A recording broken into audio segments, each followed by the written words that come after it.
Doc, Garcia's win just couldn't have happened any other way. Augusta, Georgia. We counted him in, we counted him out. He was a changed man, he was the same. The judgments changed hole to hole on Sunday, shot to shot, maybe proving how flimsy the assessments were to begin with. We know what to make of Sergio Garcia now. Dreams deferred aren't dreams denied. He is 37, scar-tissued and a little heart-weary. 22 top 10 finishes in major championships. He had thought himself cursed or luckless, maybe both. Lately, he'd also believed himself changed, and maybe that's what mattered most. Maybe that's what won him the Masters. Garcia beat Justin Rose on the first playoff hole. He made a 10-foot birdie putt, then collapsed to his knees on the 18th green and pounded the ground with his fists. An expression equal parts gratitude and defiance worthy of the essential Sunday Masters portrait, sunlight shafting through a nation of pines and across the last green, making artwork. Garcia lived a lifetime Sunday. He was the hot-blooded, emotional Sergio, making birdies on 2 of the first 3 holes and opening a 3-shot lead through 5. He busted a 341-yard drive uphill at the par 5 8th. He putted and strutted as if the tournament were already his. He was doubting Sergio, slicing his tee ball at number 10 into the pines, then agonizing over his next shot like an expectant father in the delivery room.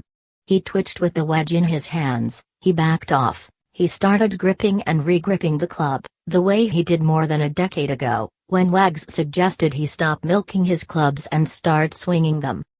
He bogeyed the 10th.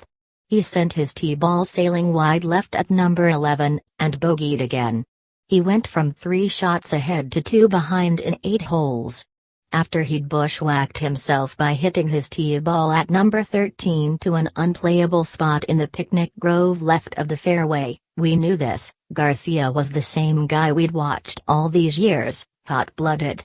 His bravado masking his fear. We didn't know. Garcia played the ball out of the weeds and back onto the fairway. Then he made the best up and down of his life, to salvage a par. Rose did the same, missing a 5-footer for birdie, and Garcia was still alive. At 14, Rose made a routine 2-putt par.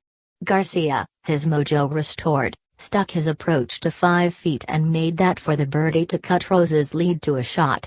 That was prelude to the par 5 15th.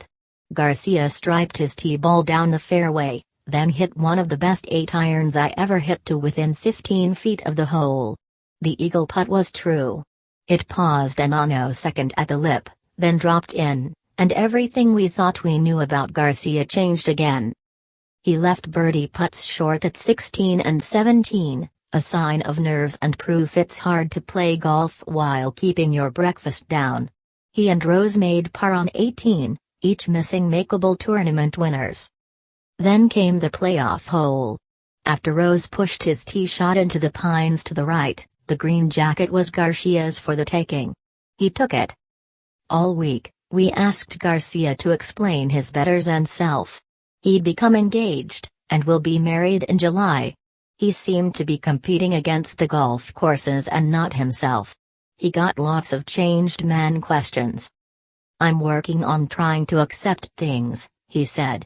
And he was. Garcia all but chanted the Serenity Prayer as he traipsed around the Augusta horticulture. "It's much easier to say than to do," he admitted. He stopped cursing and started calming. He suggested his Augusta luck had changed. "The main thing is the way I've looked at it the last 2 or 3 years. You've just got to roll with it.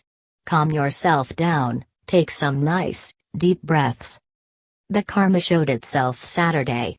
Garcia's approach at 15 hit the edge of the green and spun back. Normally, that foretells a spin back into the pond in front, and his ball definitely was headed in that direction. Instead, it stopped halfway down the bank. And there was the break that made all the difference. After the Masters 5 years ago, a distraught Garcia declared he didn't have it in him to win a major. Sunday night, he was telling CBS, "I kinda became at peace with the Masters, the last 3 or 4 years, accepted what Augusta gives and takes." Sunday, It nearly broke his heart again. Only, it didn't. Garcia shed a few tears, some for his idol Sergey Ballesteros, a two-time Masters champion who died of a brain tumor in 2011. I'm sure he helped a little bit on some of those shots, Garcia decided. Ballesteros would have been 60 years old Sunday. Garcia cried in gratitude for those who've supported him, not the least of whom was Jose Maria Olazabal, another Spanish countryman and twice a Masters champ.